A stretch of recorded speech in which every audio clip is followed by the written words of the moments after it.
Bonjour à toutes et à tous et bienvenue dans ce nouvel épisode de Caput Mundi, le podcast qui parle de l'histoire de Rome, de sa fondation légendaire à sa chute, pour le 4e épisode de cette saison consacré aujourd'hui à Tibère. Pour résumer les épisodes précédents, la saison 1 s'était achevée sur la mort du dictateur César et nous avions donc repris le fil de notre histoire avec les guerres civiles, aboutissant à la prééminence d'Octavien seul au pouvoir et devenu Auguste en 27 avant notre ère. Avec ce dernier commence un régime qui ne dit pas son nom, le Principat, tout en respectant les apparences de la République, sous couvert d'une restauration de cette dernière. Auguste cumule des pouvoirs alors jamais égalés depuis la monarchie, et ce, jusqu'à sa mort. Un régime qui ne dit pas son nom non plus quand il s'agit de parler de succession. Que doit-il advenir de l'Empire à la mort du prince ? C'est la question que nous sommes en droit de nous poser. Aujourd'hui, je vais vous parler de Tibère, le successeur d'Auguste, une entreprise inédite dans l'histoire de Rome. Comment succéder à Auguste sur le plan politique et moral, alors qu'Auguste avait construit son pouvoir et son image, Tibère en hérite tardivement. Il a 56 ans à la mort d'Auguste. Tibère ne jouit pas d'une forte popularité au sein de nos sources, sa légende noire le poursuit à travers les siècles. Pourtant, les historiens contemporains et même une source ancienne lui donnent grâce, à contre-courant des récits de Suétone et de Tacite. C'est donc la vie d'un enfant perturbé par les guerres civiles, celle d'un général victorieux, d'un empereur et d'un exilé, Tibère, que je vous raconte aujourd'hui dans Caput Mundi.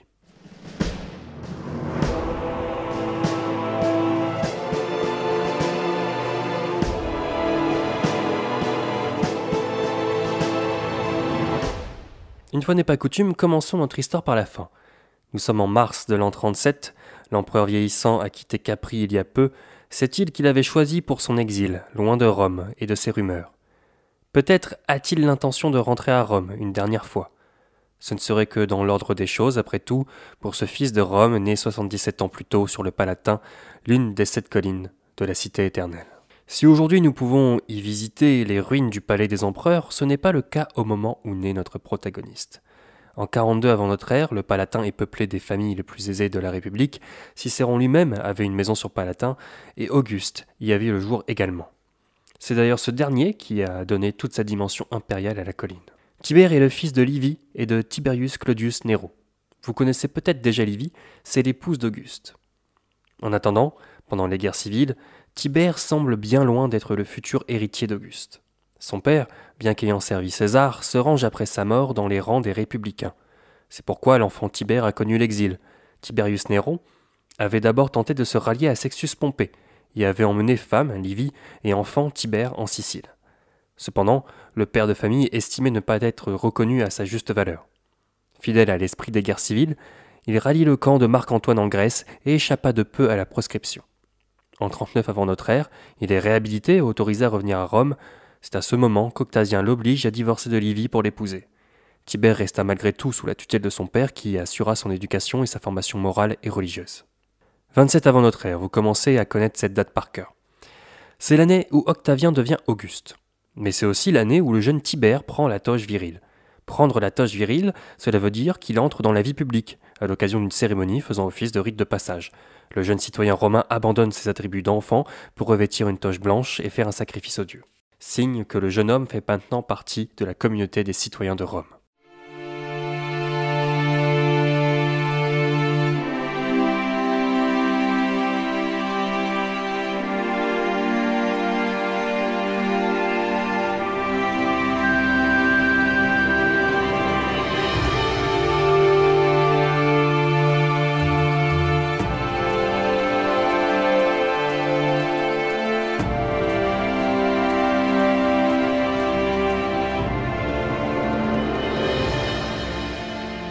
Comment s'occupe le jeune Tibère, beau-fils du prince, une fois dans la vie active ? On dit qu'il se distingue comme défenseur et accusateur lors de procès, qu'il apprend l'art militaire et démontre un certain talent pour l'équitation. Il étudie la rhétorique latine et grecque ainsi que le droit.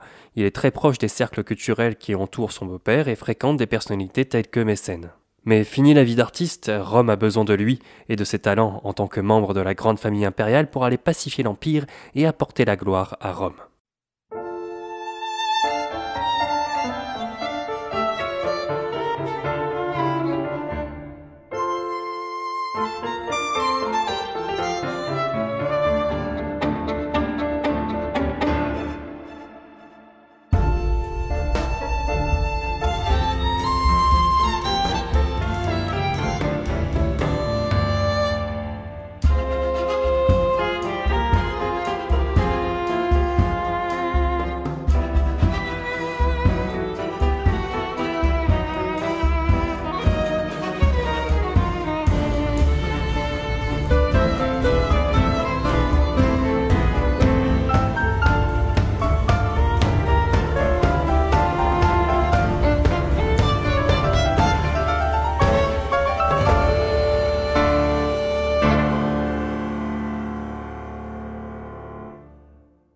25 avant notre ère, il part en Hispanie pour commencer sa carrière militaire pendant la guerre contre les Cantabres. C'est Auguste qui l'envoie avec Marcellus, son neveu, afin de se faire des premières armes et de préparer en réalité une campagne militaire de plus grande envergure. De retour à Rome en 23 avant notre ère, il commence son cursus honorum par la questure. Il est questeur de l'Annone et il a pour mission de ravitailler Rome en blé, ce qu'il fera sur son propre argent, comme il était d'usage à Rome. Mais regardez un peu les institutions de la République se transformer. Je viens de le dire, Tibère commence son cursus honorum en tant que questeur à l'âge de 19 ans, soit presque 10 années trop tôt par rapport à la norme. Tibère s'illustre ensuite en Orient lors d'une expédition en Arménie. Il conclut un traité avec les Parthes qui le propulse au rang d'ex-préteur, le dernier échelon avant le consulat, qui lui permet de siéger au Sénat. Il n'a que 21 ans. En 13 avant notre ère, il est nommé consul. Il s'illustre lors d'une campagne en Illyrie, puis en Germanie, auprès de son frère Drusus. Il obtient un deuxième consulat en 7 avant notre ère, puis la puissance tribunicienne pour 5 ans à partir de l'an 6. Tibère est au sommet de sa gloire.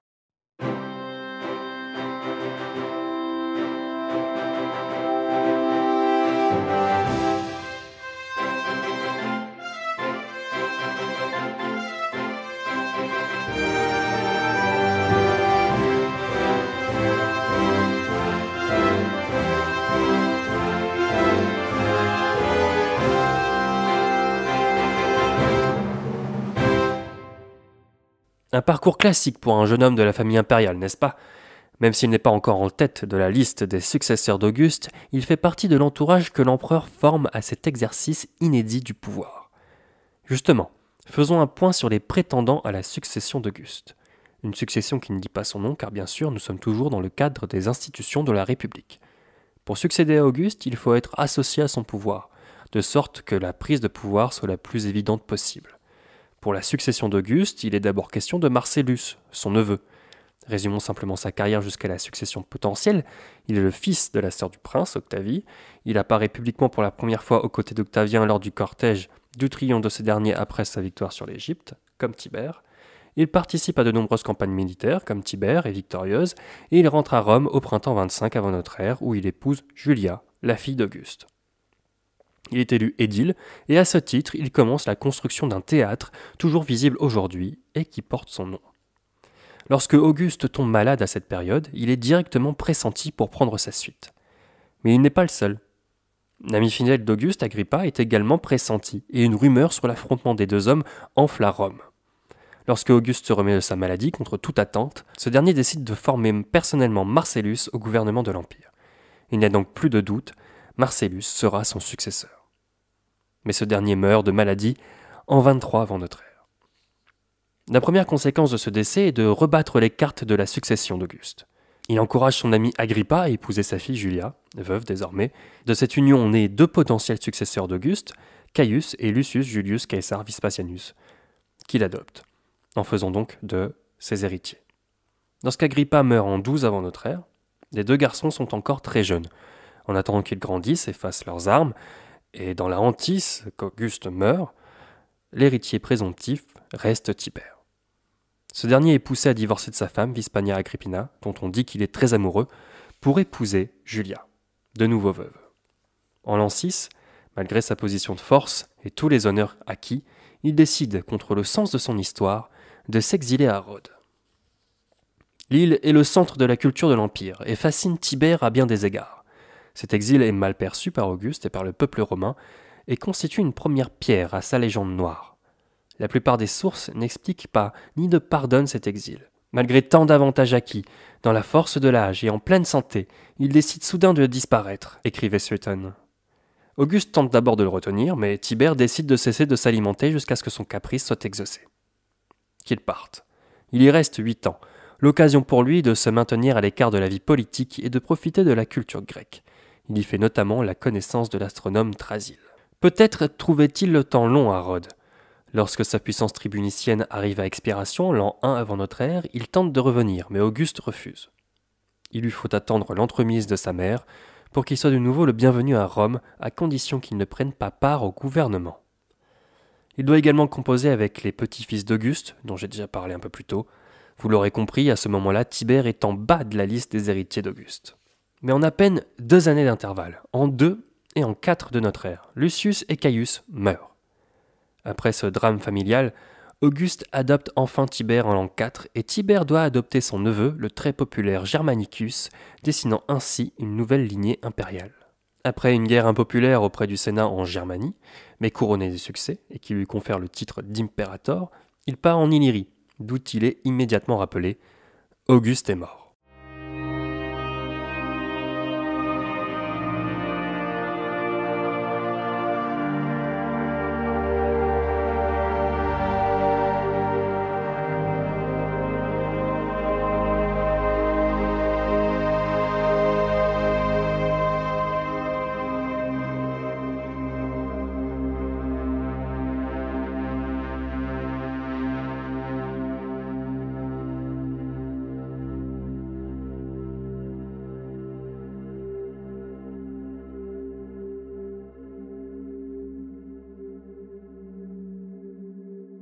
Le 14 septembre 14 se tient une séance au Sénat où il est désigné successeur d'Auguste. Son premier acte est alors d'organiser les funérailles et la divinisation du désormais divin Auguste. Pas simple de succéder à Auguste. De quel pouvoir dispose-t-on vraiment ? En réalité, le défunt prince tenait son pouvoir d'une multitude de charges, et surtout de son habileté politique. Tibère gouverne d'abord avec le Sénat, mais c'est une chose ardue pour ce panier de crabes. Finalement, ce sont les succès militaires de son héritier présomptif qui mettent fin à une révolte des armées en Germanie. Germanicus présente son fils à ses hommes, Caligula, gage de l'avenir de l'Empire.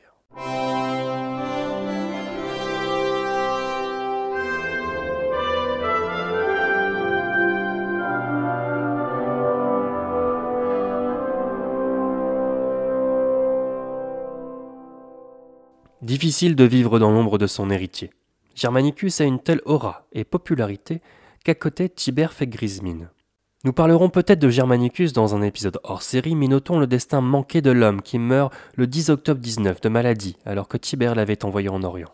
La mort du plus populaire des héritiers est un coup dur pour Tibère, qui est accusé de cette mort. Enfin, ce qui fatigue définitivement Tibère, ce sont les intrigues de la cour. L'une d'elles concerne le préfet du prétoire, Séjan, proche de l'empereur, qui usa de son influence contre ce dernier. Séjan aurait pu être l'homme de confiance de Tibère au même titre qu'Agrippa le fut pour Auguste, mais l'ambition du préfet fut sans doute trop grande pour conquérir ce nouveau pouvoir. Séjan commence par augmenter les pouvoirs de la garde prétorienne et rassemble tous les prétoriens au même endroit, la Castra Praetoria. Son ambition politique pouvait certes être soutenue par la garde, mais Séjan préféra le chemin de la séduction avec Livia Julia, l'épouse du fils de Tibère, devenue sa maîtresse. Livia Julia participa au complot empoisonnant Drusus. Une fois veuve, Séjan demande à Tibère la main de Livia Julia. Ce dernier refusa, probablement afin d'éviter qu'il ne soit mêlé à la succession. Alors encouragé dans son désir de quitter Rome par le préfet, Tibère part pour Capri, laissant la ville à la merci de Séjan. Le préfet s'en prend directement à la famille impériale, en tuant ou emprisonnant ses membres. Tibère, tenu au courant de tout ce qu'il se passait à Rome, décide de condamner à mort Séjan.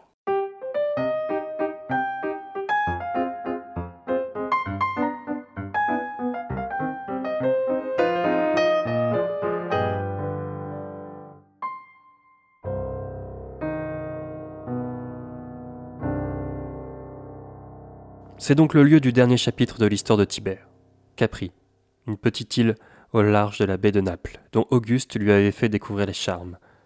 Sur l'île, l'empereur y fait construire des villas, dont la villa Iovis, Jupiter, d'où il continue de gouverner l'Empire et où il s'entoure d'intellectuels. La légende noire donne malgré tout une image moins féerique à ce tableau.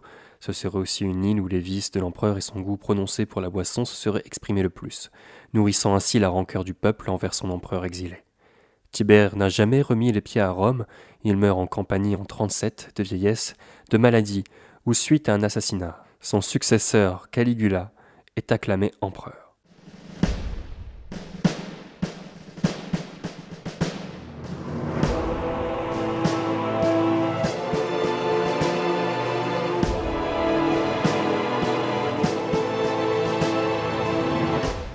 Je viens de vous raconter comment on devient Tibère, autrement dit comment on succède à Auguste. D'abord, il faut bien comprendre qu'il n'y a rien d'évident dans la succession d'Auguste. Le prince avait choisi plusieurs successeurs, tous morts prématurément. Aussi, en dehors du lien du sang et de l'adoption, on peut voir qu'Auguste s'attache à former ses héritiers. parce qu'on ne naît pas princeps, on le devient. On le devient d'abord par sa proximité avec le pouvoir impérial, d'accord, sans doute. Mais surtout avec l'expérience, une expérience militaire, un cursus honorum, une place au Sénat et un consulat. Auguste habille tout ça de la puissance tribunicienne. En réalité, être prince ou empereur, tel que nous le définissons aujourd'hui, c'est accumuler des charges républicaines sur une seule personne. Et cela doit se faire avant la succession pour Auguste, afin de garantir le statu quo avec ce qu'il a bâti. Auguste n'a pas bâti d'institution, il a finalement bâti un besoin, le besoin qu'un homme ait le gouvernement de l'Empire. Une succession plus ou moins réussie d'ailleurs, car si nos sources font état d'une bonne gestion de l'Empire au début du règne de Tibère, elles font aussi état d'une gestion tyrannique à la fin de son règne. Nous avons plusieurs sources qui nous parlent du règne de Tibère, Suétone dans la vie des 12 Césars, et Tacite dans ses annales, et aussi la plus clémente de toutes et la plus contemporaine de Tibère, Velleius Paterculus. Un historien, Robert Turcan, a publié une biographie de Tibère qui va à contresens des récits de Suétone et de Tacite en utilisant justement cette dernière source. L'historien se demande en effet pourquoi l'histoire est à charge contre Tibère, alors que les deux sources principales écrivent plus d'un siècle après le dit règne. Velleius, contemporain mais proche de Tibère, nous livre en effet une version exempte de scandale. Robert Turcan suit donc cette hypothèse, l'hypothèse d'un souverain lassé par les intrigues de la cour et qui préfère s'isoler du monde. Alors que Suétone et Tacite sont à charge contre Tibère, Rhodes puis Capri n'auraient été que des lieux de la débauche de l'empereur. Retenons une chose simple, après sa mort, Tibère n'est pas divinisé, mais il n'est pas non plus sous le coup de la damnatio memoriae, c'est-à-dire une sanction visant à supprimer de la mémoire les tyrans. Le règne de Tibère est donc un passage entre deux temps, entre deux façons de gouverner l'Empire. Avec lui naît également la dynastie des Julio-Claudiens, dont nous allons continuer de raconter l'histoire de la famille des Julie et de la famille des Claudii. Une chose qui pourrait expliquer l'image tyrannique du règne de Tibère, c'est qu'avec la posture de l'empereur représentant Rome, un crime né avec Auguste devient prééminent avec Tibère, le crime de lèse-majesté. Si on attaque le nom de l'empereur, on attaque Rome. Et il y a plusieurs façons d'attaquer cette image. Un crime qui aurait été appliqué avec zèle, si on en croit Suétone. Comme un prêteur demandait à Tibère s'il pouvait faire poursuivre les crimes de lèse-majesté, il répondit qu'il fallait appliquer les lois. Et il les appliqua de la manière la plus atroce. Quelqu'un avait enlevé la tête d'une statue d'Auguste pour lui en substituer une autre. L'affaire fut débattue au Sénat, et comme il y avait doute, on eut recours à la torture. L'inculpé ayant été condamné, ce genre d'accusation fut insensiblement porté si loin qu'on fit un crime capital, même d'avoir battu un esclave ou changé de vêtements près d'une statue d'Auguste. D'avoir été aux latrines, ou dans un lieu de débauche avec une pièce de monnaie, ou une bague portant son effigie. D'avoir critiqué l'une de ses paroles ou de ses actions. Enfin, on alla jusqu'à faire périr un citoyen qui s'était laissé investir d'une magistrature dans sa colonie le même jour où il avait autrefois décerné des charges à Auguste. J'espère que cet épisode vous aura éclairé sur le règne de Tibère et qu'il vous aura plu. Comme d'habitude, n'hésitez pas à noter et commenter cet épisode, mais aussi à apporter vos précisions si vous en avez. Vous pouvez également prolonger cet épisode en allant lire ce mois-ci exceptionnellement un fascicule dédié à l'épisode sur le site de Caput Mundi, ainsi que la bibliographie. J'ai déjà cité Robert Turcan, Tibère aux belles lettres, mais j'ai aussi lu Tibère ou la spirale du pouvoir de Lydia Storoni Mazzolani, sorti l'an dernier, le livre de Christophe Burgon, Tibère, l'empereur mal aimé chez Ellipse, ainsi que Christopher Bouy, la véritable histoire de Tibère aux belles lettres également. Et bien sûr, n'hésitez pas à consulter les grandes monographies de l'histoire romaine, que sont celles dirigées par François Hinard, ou plus récemment, celles sous la direction de Catherine Virlouvet, Rome, cité universelle de César Caracalla. Je vous dis donc à bientôt pour un épisode sur Caligula, qui prendra un peu plus de temps à sortir, ainsi qu'un hors-série pour la participation de Caput Mundi au podcast en mars. En attendant, retrouvez-nous sur les réseaux sociaux.